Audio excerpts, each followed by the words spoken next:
Il a côtoyé la musique depuis les bancs. Nous sommes dans les années 1980. Il est justement issu d'une famille de mélomanes et après un parcours semi-professionnel au Niger, en Côte d'Ivoire ou encore au Burkina Faso, il est rentré au pays dans le cadre de Révélation 1993. Fidèles abonnés, bonjour. Nous recevons l'un des doyens de la musique béninoise encore très actif. Je vous laisse découvrir notre invité.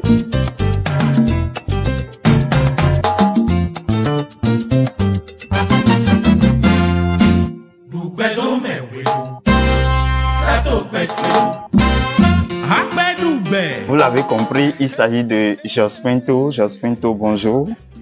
Bonjour, chers amis.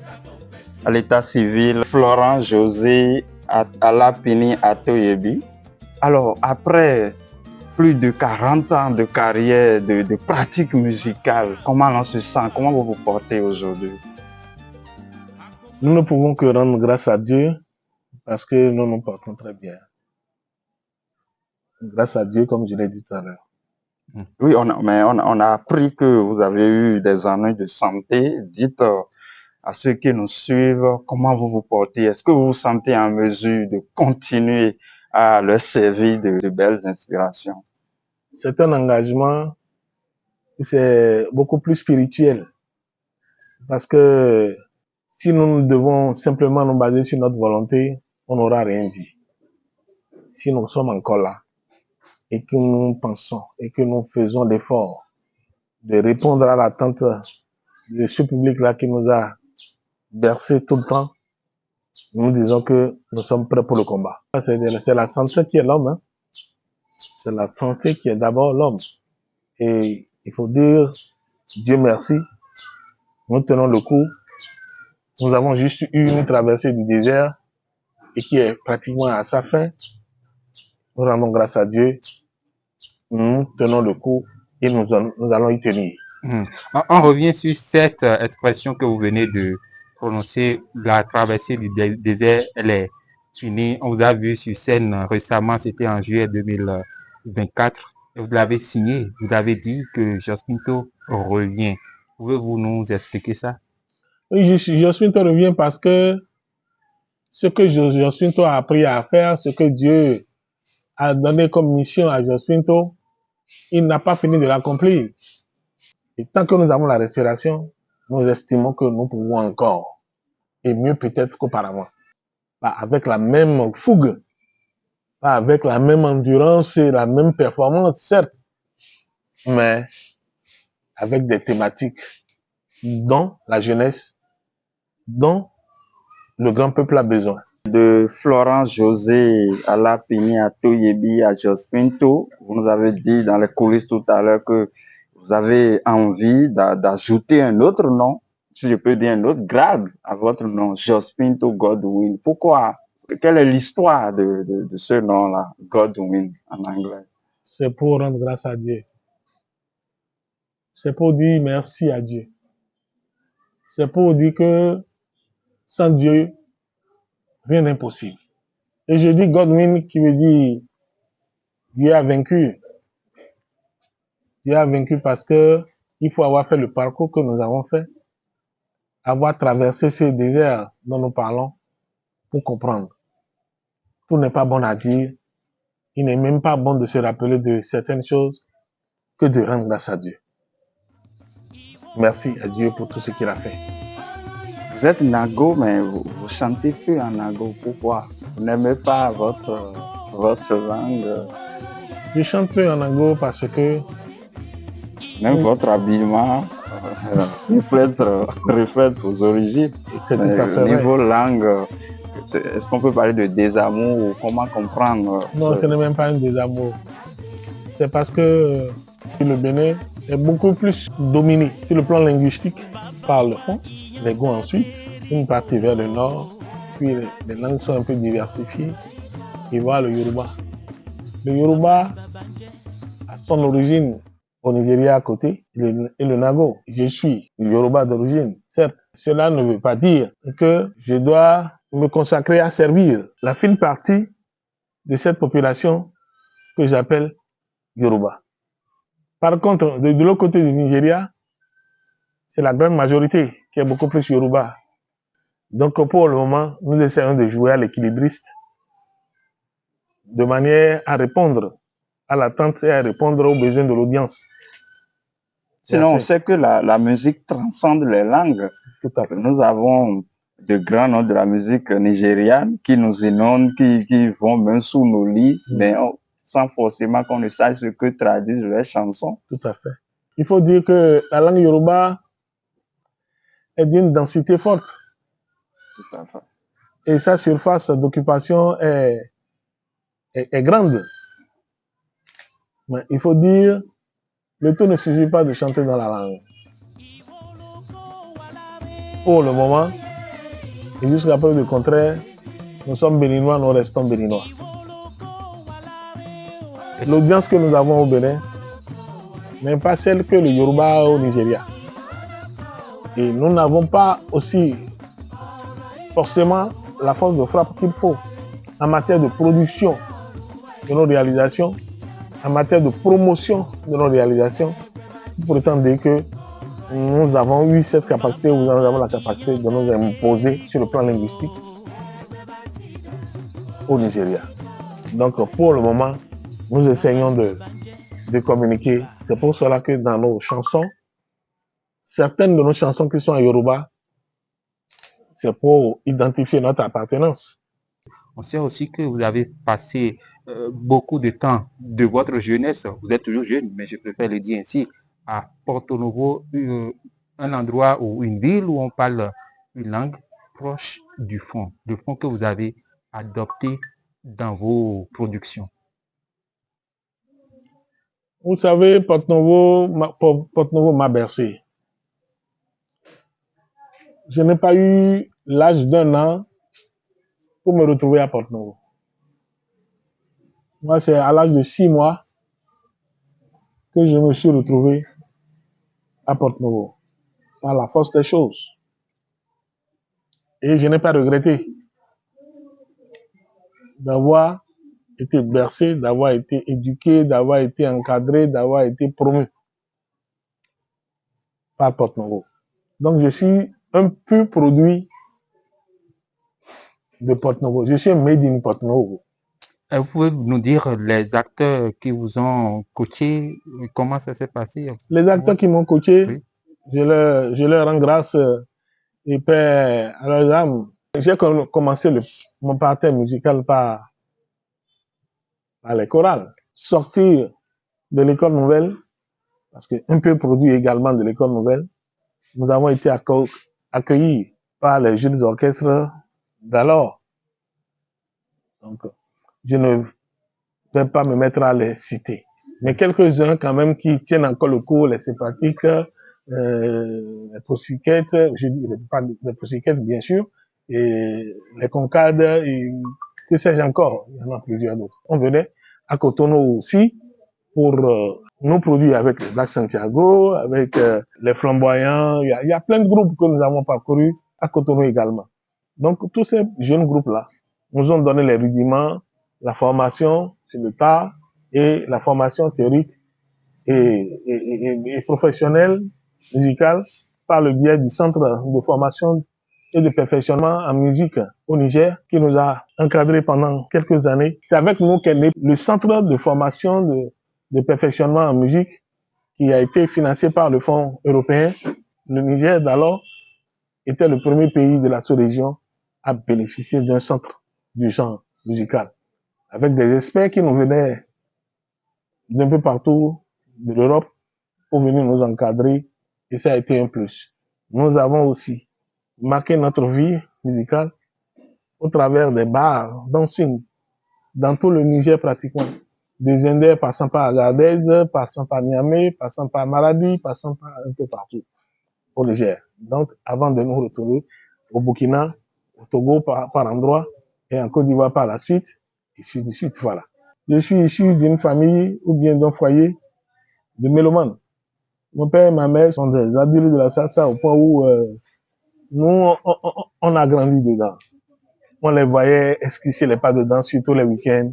Et j'ai également été accueilli et encadré éduqué par un oncle à moi, qui est un grand chanteur de l'orchestre Les Volcans de la capitale, Monsieur Le Feu à la Pinipole.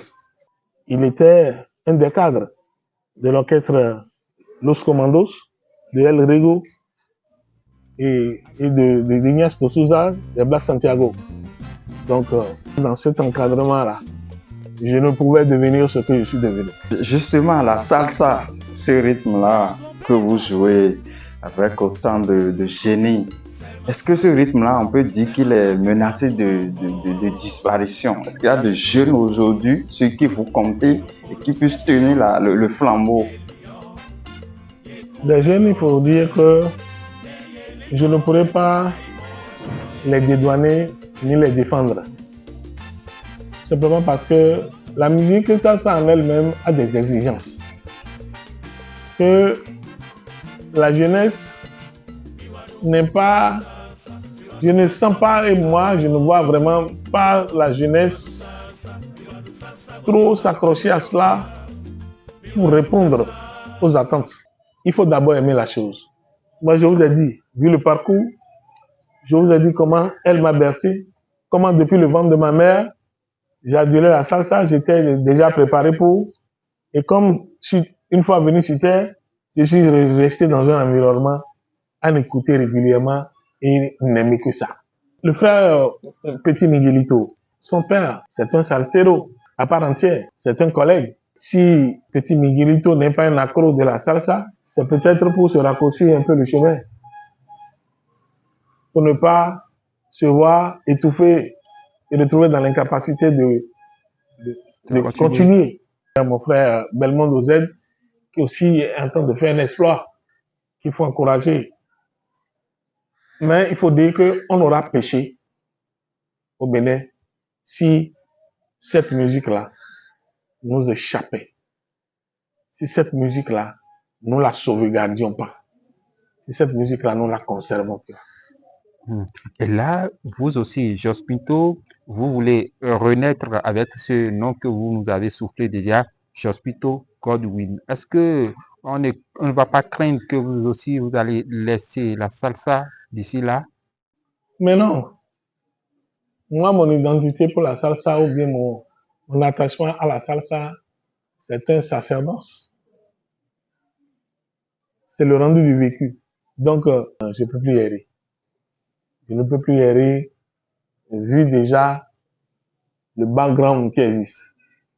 Vu déjà ce que nous avons réussi à emmagasiner et compte tenu des expériences parcourues de partout dans le monde, ce n'est pas évident. On ne peut plus errer. Donc, c'est pour vous dire que le fait de changer le nom ne veut pas dire que la vision a pris un coup. Ne veut pas dire que la formation a pris un coup. Ne veut pas dire qu'on est désorienté. Du tout pas. La vision continue. Et là, lorsqu'on vous suit bien, c'est que il y a la jeunesse qui est désormais au menu, beaucoup plus au menu. Il y a Dieu qui devrait aussi être au menu. Absolument. Cette jeunesse est attirée vers des messages que je ne saurais critiquer. Mais plutôt que d'être bercé ou imbibé dans des messages de conscientisation, des messages d'éducation, pour les orienter vers un idéal dont on ne peut pas besoin. Le civisme, le patriotisme et même le spirituel, la jeunesse en a besoin. On a besoin de leur parler de spiritualité. On a besoin de leur montrer ce qu'il faut tirer dans le spirituel. On a besoin de leur dire qu'en matière d'éducation, quand on rate la base en faisant telle chose, le résultat est d'office ceci. Et qu'il ne faut pas passer par là parce que, en fin de compte, on se retrouve dans le décor, ce qui n'est pas bien, ce qui n'est pas bon. Donc, sur le plan culturel aussi, il y a plein de choses à leur enseigner. Il y a tellement de messages à partager avec eux pour qu'ils se rendent compte, en fait, de la nécessité d'avoir une bonne éducation. Justement, on reproche aujourd'hui à la musique béninoise, celle incarnée par les jeunes artistes, on reproche à cette musique-là de végéter dans la vulgarité par rapport au message. Lorsqu'on regarde la génération donc vous faites partie, ce qui marque cette génération, ce sont les messages. On attire beaucoup plus, on se concentre beaucoup plus sur la beauté, l'esthétique, le contenu. Alors, à quel moment, selon vous, la rupture s'est opérée? La rupture s'est opérée parce que, à un moment donné, l'État a tout laissé faire. C'est-à-dire? L'État a laissé les artistes, les auteurs, compositeurs pour compte. Est-ce que l'État censurait en votre temps, quand vous avez commencé? Non, l'éducation déjà nous censurait. Il y a des choses qu'on n'osait pas dire à côté d'un grand, dans un milieu donné, qu'aujourd'hui, c'est monnaie courante. Ce n'est pas exclu de voir un enfant dire à un aîné Noyome. C'est très facile de dire, de parler du sexe comme si, bon, c'était, bon, la meilleure façon de s'exprimer. Voilà. Au point où, bon, ben, on se demande exactement. Hier, il n'était pas possible à un jeune gamin de 20 années d'appeler directement ou certes un peu indirectement le nom du sexe. Le nom du sexe de nos jours. Dans nos chansons, diffusées à la radio et dans des organes, À la télé? à la télé, un peu partout. On dirait que c'est le sexe qui se vend mieux. Qu'est-ce qu'on y récolte réellement? Quelle orientation donnons-nous à la jeunesse? Et quand on ne met pas un garde-fou, quand l'État ne peut pas frapper sur la table pour dire arrêtez, ce n'est pas bon. On ne peut pas continuer comme ça pour bâtir l'avenir d'une jeunesse responsable. Est-ce que, quelque part, ce conservatisme-là ne justifie pas le déclin de la salsa? C'est une des raisons. Parce qu'on a l'impression que les jeunes sont à la quête de plus de sensations, de liberté. Est-ce qu'il ne faut pas aussi démocratiser en griffe ce rythme-là au risque de le voir décliner complètement? C'est bien de démocratiser, mais il faut situer les bornes. Il faut situer les bornes. Il faut monter du doigt le chemin. Le pourquoi du nom que nous disons pour que les aînés disent pour dire ne passez pas par là parce que nous, en notre temps, on n'a pas pris par là pour telle et telle raison. Les artistes de renom de notre époque ou avant nous n'ont pas forcément eu les moyens de pouvoir partager ou vulgariser leur vision de la chose. Donc, l'État, à un moment donné, devait prendre sur lui le taureau, donner l'orientation qu'il faut, qu'il faille garder, qu'il faille perpétuer. Dans certains pays, il y a des organes de contrôle du contenu des productions. Il y a des organes de censure. Oui, justement. C'est ce que vous conseillez pour le Bénin aussi? Le Bénin n'est qu'une petite parcelle de la planète. Donc, en principe, ce qui préoccupe déjà les grandes nations devrait, en principe, nous préoccuper. Et là, vous nous précisez les thématiques que vous allez désormais aborder, mais il y a surtout une chose en lien avec ce parcours, ce dernier parcours du désert que vous avez connu. Est-ce que on peut en avoir des précisions? Il est souvent dit dans une de nos expressions linguistiques là, que fie jaïdio est notre moi. Fie craint for dire. Faut pas regarder là où tu es tombé, mais plutôt là où tu as trébuché. Vous pouvez nous dire comment vous avez trébuché et où vous avez trébuché? Non, mais écoute, je voulais simplement vous dire que j'ai traversé le désert. La finalité, c'est quoi? Je rends grâce à Dieu. Je suis debout sur les pieds. Je respire. Le mental est là. Je raisonne. J'écris. Les mélodies sont là. Et les mélodies viendront davantage. Alors, on ne saurait vous rencontrer sans vous questionner sur le sort du groupe Africando. Africando nous a aidé à vendre l'image du Bénin. Autrement, en dehors de tout ce que le grand, à qui je rends hommage, le feu Jonas Pedro a fait. Nous avons eu cette opportunité, cette chance de lui emboîter les pas et de faire ce que, il faut dire qu'une entreprise ne vit que sur des moyens. Et celui qui est porteur de l'idée et qui est la source même des moyens, s'il n'existe plus, le projet est mort. L'initiateur, le promoteur, le financier, le penseur, le développeur n'est plus. Comme c'est une entreprise unipersonnelle, vous imaginez qu'après sa mort, il peut y avoir du vide parce que l'héritage n'a pas été véritablement préparé. L'ambition est grande, l'ambition est noble, mais sans les moyens, acceptez que cela ne se passe que comme ça. Mais Dieu merci, les gardiens du temple de la salsa en Afrique n'ont pas dit leur dernier mot. Il y a le maestro Bonkana Mongaï du Mali qui, à travers Las Maravillas, a ressuscité la salsa en Afrique et par le monde, ce qui a permis à Las Maravillas de parcourir le monde aussi.